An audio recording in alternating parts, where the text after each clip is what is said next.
Saan kaya si Joseph? Joseph? Saan kaya yung tao na yun? Ayun! Ayun palang. Ay, ganda ng higa mo dyan, Joseph ah. Ayos ah.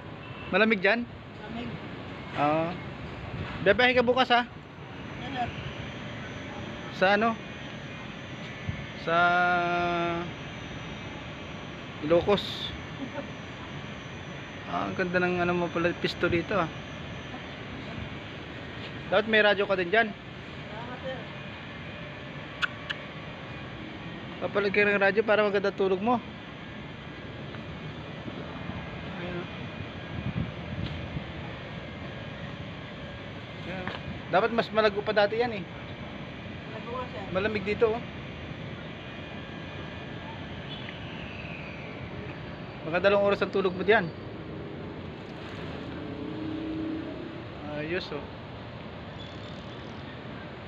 Lago na ng halaman, kaya pala ang ganda ng tulog ni Joseph palagi dito eh.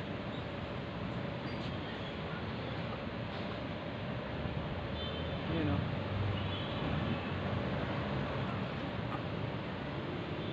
Diyan ka pala lagi, Joseph eh. Kaya pala lagi kang malakas eh, natutulog ka pala sa tanghali. Oh, kaway ka muna sa mga audience.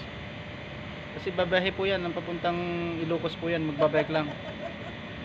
Kaya nagpapahinga siya para malakas mamaya sa pagbiyahe.